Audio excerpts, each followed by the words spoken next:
Ponente, vamos a dar inicio al debate con la intervención del asambleísta Alexandra Ocles. No se me va.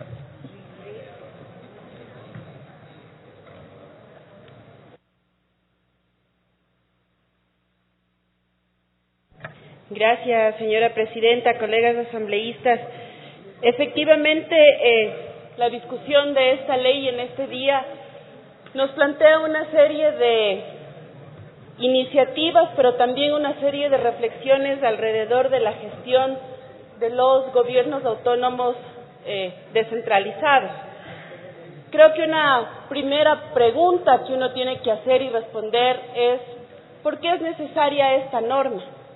Y es necesaria esta norma precisamente porque muchas veces la población está acostumbrada a vivir de forma informal.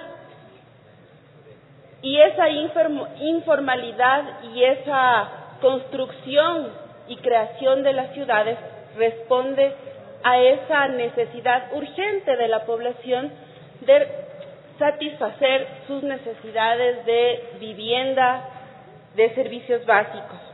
Por tanto, esta norma plantea entregar a los gobiernos autónomos descentralizados una serie de herramientas a fin de promover una adecuada planificación, a fin de contar con parámetros de calidad urbana en la relación al espacio público, a fin de contar con una adecuada gestión y uso del suelo y sobre todo de un ordenamiento territorial que efectivamente garantice el derecho a la ciudad. ¿Qué es este derecho a la ciudad que además transversaliza esta ley?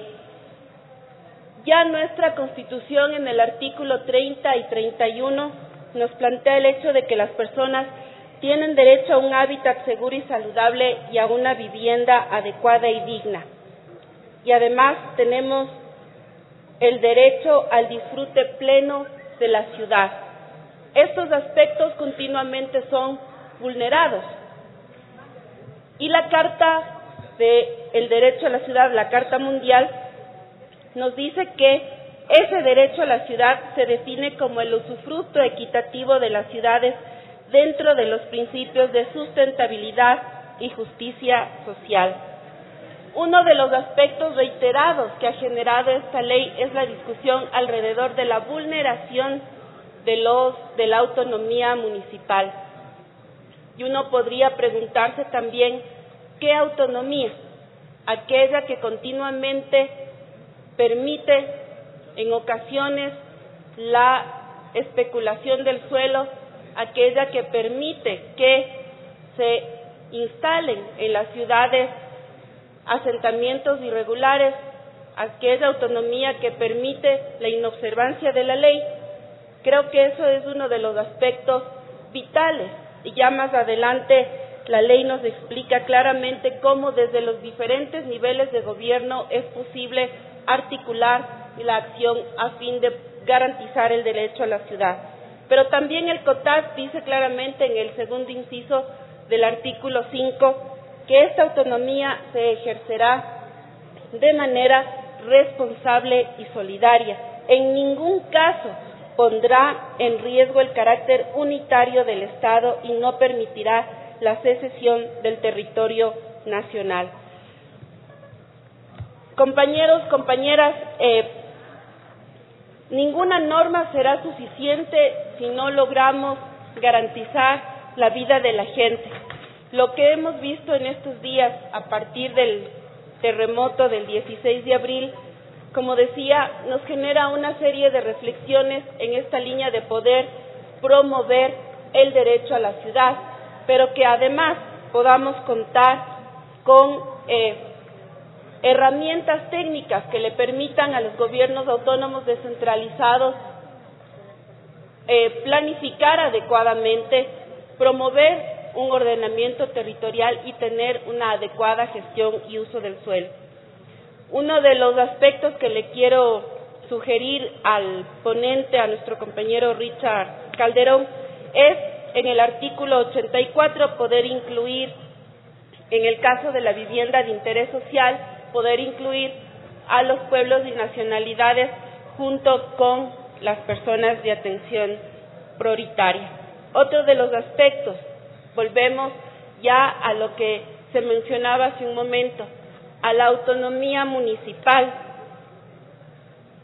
Seguro en este escenario, como decía, ninguna norma va a ser suficiente para garantizar la vida de la gente, pero también creo que es importante conocer un ejemplo real, el Estatuto de la Ciudad, que está presente en Brasil, una norma vigente en Brasil que responde y se aplica en todo el territorio nacional y que los estados, cada uno de los estados que hacen parte de Brasil, cumplen con esa norma. La planificación, la regulación, la normativa local se acopla a la norma nacional y eso no vulnera la autonomía municipal, eso no le quita competencias a cada uno de los gobiernos locales a fin de dar cumplimiento a su intervención en cada una de las ciudades. Ese Estatuto de la Ciudad, que correspondería en nuestro contexto a la Ley de Ordenamiento Territorial, en su texto plantea una serie de herramientas a fin de garantizar el gobierno democrático de la ciudad. Es lo mismo que nosotros estamos planteando en este momento a través de la Ley de Ordenamiento Territorial, herramientas para el gobierno democrático de la ciudad. Como decía, este estatuto, siendo nacional, es aplicado en lo local y de la misma manera nosotros estamos estableciendo esta norma para que pueda ser, en el marco de la legislación local, activada y pueda tener incidencia en cada una de las ciudades. ¿Cómo no entonces plantear una normativa que quiere erradicar esta especulación del suelo? ¿Cómo no plantear una normativa que pretende erradicar los asentamientos irregulares que ponen en riesgo la vida de la gente? Siendo nuestro territorio un territorio que es altamente vulnerable por distintos fenómenos, volcánicos, sismicidad, inundaciones, ¿cómo no entonces establecer medidas que aseguren ese derecho a la ciudad, pero que sobre todo aseguren la vida de la gente?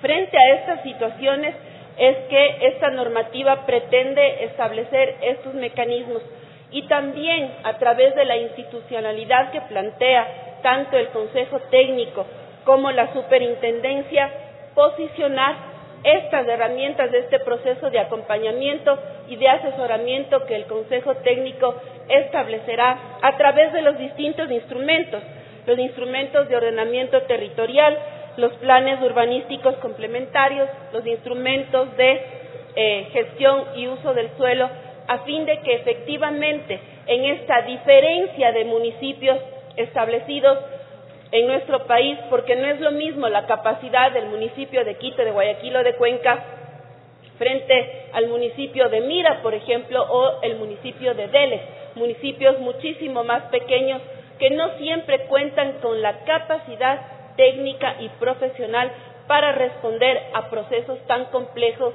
como es la planificación urbana, como es el ordenamiento territorial y como es también la gestión y uso del suelo.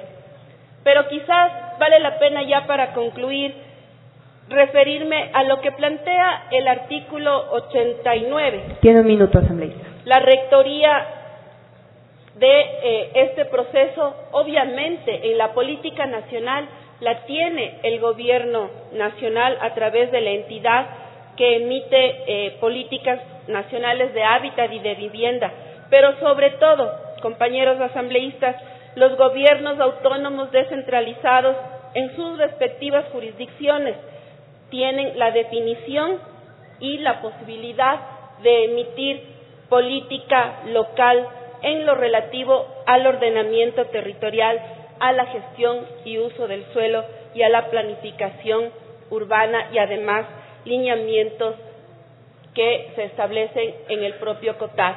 Por tanto, quiero reiterar que esta ley no vulnera, no atenta contra la autonomía municipal, como se ha repetido en distintos espacios y en distintos escenarios.